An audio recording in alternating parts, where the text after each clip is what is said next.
Okay? Back to the SEC. This is a week where Georgia showed signs of fracture against Kentucky, right? A team that South Carolina beat like a drum just last week, okay? That's one measure of perspective, okay?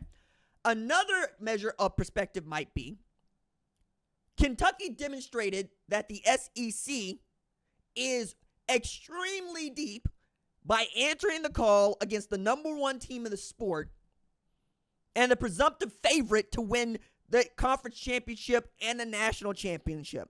That's a second view. And I think the second view is the one that you should take because it's the one that I take. And the reason I take that one is South Carolina had a top 25 LSU on the ropes. They were beating LSU at Williams-Brice. And I maintain they would have beaten LSU at Williams-Brice if Lenore Sellers played the second half of the game. Because right before half, Lenore Sellers basically gave you one play as to what he had been doing all day against that LSU defense led by Harold Perkins. He went 75 yards to his house and then came out with an ankle injury, and they had to go Robbie Ashford. And there's a reason why Robbie Ashford has gone from Oregon to Auburn to South Carolina, and it's because he can't close out games like the one that he needed to close out against LSU to get them a big win. Could not do that. The other reason that I would take the second view of this is Alabama and what they did to Wisconsin at Camp Randall. Start with this. Alabama is the first team to go to Camp Randall and score 42 points since 2008. You know what teams have been through Wisconsin since then. Most of them you know of on the Big Ten slate. Okay? That's what Alabama did earlier today, this morning, on Big Fox.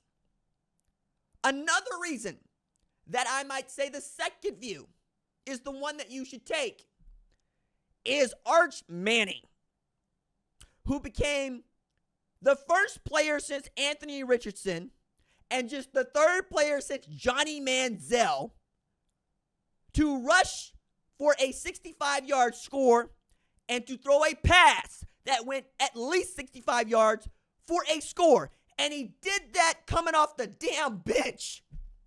Y'all think that the way we talk about Shedeur in the NFL is getting on your nerves. Ooh, Lord, you have no idea what we are about to be on with 16. I've said it before. There are three phrases that I absolutely hate. This guy, because you are demonstrating you don't know this show and you are not family by saying this guy.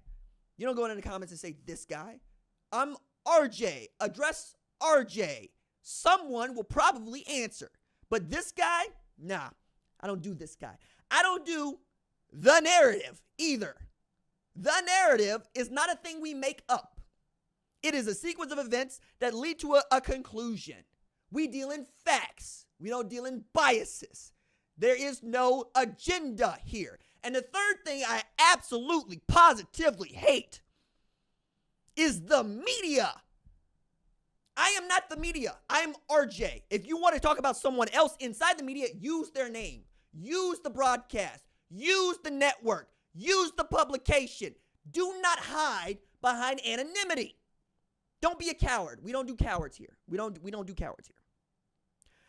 I say that to say, this thing y'all call the media, this thing y'all call the narrative, y'all gonna get too loud about it. You are absolutely positively gonna hate the way people talk about Arch Manning.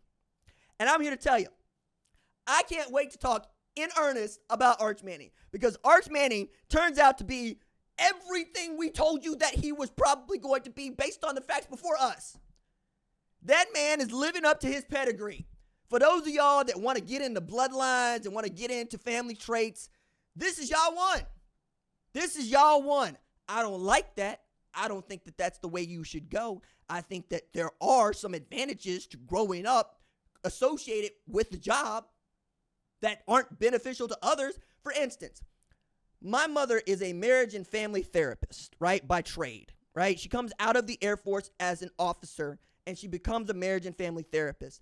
And I, as a child, am following my mother around from Pine Grove Rehabilitation in Hattiesburg to Next Step. I get to know addicts on a level that I don't think many children get that opportunity. And I get to know what addiction looks like, and I get to know how to address it, how to avoid it, all these things, because I am next to my mother. I'm in her back pocket everywhere I go. I used to play ping pong for cigarettes, and I didn't smoke. Matter of fact, they would come to me and be like, yo, RJ, you gonna give me back that carton? No, I won this. And I would get great pleasure out of dumping those cigarettes in the trash on the way out, because I want them. I can do what I want. You know what I'm saying? But that's me being close to my mama.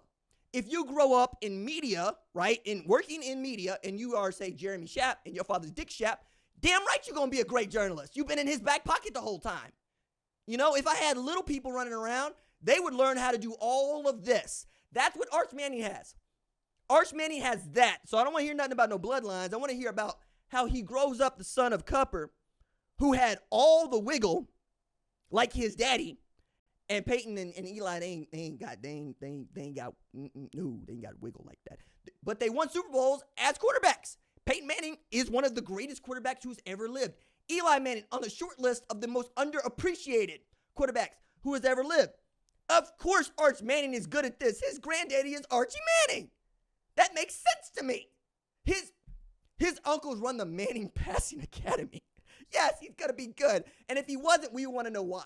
You know what I'm saying? We want to be like, so you didn't follow your uncles, your dad, your grandfather around? They didn't take you places? Because that's what you would do, right? Those of y'all are coming to find out more about me. You see the X-Men thing back here. There's a screensaver right here is Black Panther. That's how I get down. I love me some Black Panther. It's more about I associate with an Ndjaka, and I associate with M'Baku more than I do with, say, T'Challa. However, I think this is right here.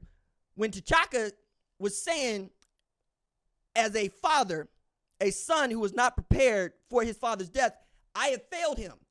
That's how I would think about this. So if you are Arch Manning, of course you got all these men in your family that play this position or know this position, you're going to be good. So as soon as he got to go in there for Quinn Ewers, who had an abdominal strain, he was cooking UTSA. Now, UTSA is UTSA, but he was cooking UTSA. All right, let me put it another way. Quinn Ewers entered this week in the Heisman conversation. Like, it's him, it's Jalen Milroe, who I'll talk about here in a little bit, it's Cam Ward, and then we start talking about who might be there, right? Like, say, a Kyle McCord. He might be there. A Nico Iamaleava. He might be there. You know, we can keep going down the line on this. Carson Beck, he's there. But Quinn Ewers had gone 14-16 for 185 with 2 TDs and a pick against UTSA. The game was very much out of hand already. The Roadrunners are not what they've been in the years past. But, you know, he went down with the abdominal strain. He was in street clothes by the second quarter. So they put this dude in named Arch Manning, and Arch went back to cooking people. Look, Arch went 9 of 12 for 223 with 4 TDs and was the second leading rusher on the team with 3 carries. He had 3 carries. The man had 5 total TDs. Y'all are going to get so tired of the way that we were talking about Arch Manning, and I got to deal with that child for the next 2 years, probably 4, given how his get down is. Because while there are some people that are going to tell you there's a quarterback controversy at Texas, I'm here to tell you as the OU person, hell no, there ain't. There isn't. If Quinn Ewers can play, Quinn Ewers will play.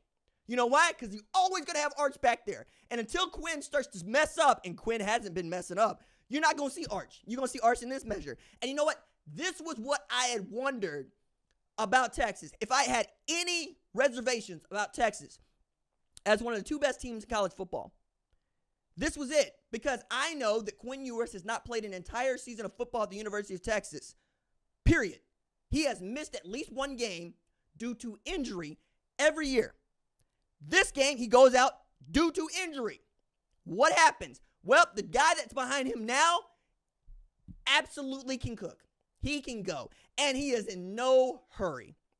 He is absolutely, positively wise enough to take advantage of the situation. The situation is quite clear to me. He's got all the money he will ever need, so that's not a motivator. It's not a thing. Anything he wants to get, he can get. What he wants to do is be his grandson or his granddaddy's grandson. He wants to bring honor to the name. And the way you bring honor to the Manning name is you're not chasing anything that ain't yours. You want everybody to know that you got your head down, you're working hard. It is really difficult not to like Arch Manning. I did a segment earlier this week comparing him and Shador, and I stand by this. There are different ways to be famous, man. It's real difficult to do it Arch's way, though, because, A, people already got to like you. And once people like you, you got to maintain that like. And the easiest way for him to do that is just be himself. Here's the dude that will lose his student ID twice, and people love him for it. And then he goes out, and he's absolutely spinning like Vince Young out there in that offense. And Steve Sarkisian is like, yeah, he's playing a little bit of good football. Saying all the right things. Nothing about this dude is getting gassed up.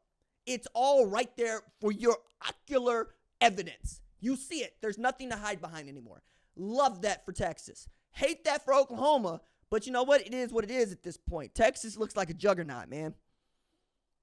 OU Texas is always tough. And I believe most Texas fans will tell you it's 50-50 most years. You don't feel good about it until you get to the first quarter, and then you might exhale. You go, oh, my God, we're in trouble one way or the other, right?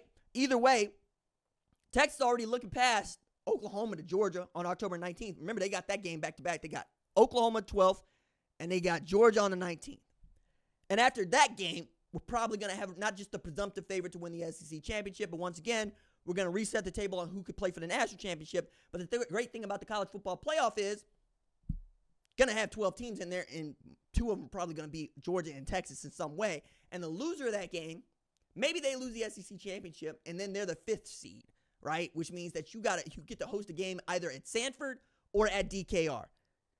That's going to be so much fun. It's going to be so much fun. So I want to kind of work through the top 25, touch on a couple other games that I thought were interesting as we get through this. Nice to see Central Florida pulling out a win against Texas Christian, by the way. That game got to be really great at the end. They went 35-34. Baylor absolutely stomped the mud hole in Air Force, 31-3. I mean, you see this. And I'll get to that other thing. Also, Indiana sneaky after a 3-0 start. They beat UCLA like they stole something, 42-13. Maybe Kirk Cigneti knows something about himself, because everywhere he goes, he does win. However, UCLA ain't that good, and we've all known that. Mostly from the moment that Deshaun Foster got up there at Big Ten Media Days to try to act like we don't know where Los Angeles is or where UCLA is. I still don't know what to do with that. I don't know what to do with that. I think I would have shown up to Indianapolis going, NBA town. They know the Lakers, among other things. There's lots of different ways to go about this. But even now, it kind of feels like an odd fit, okay?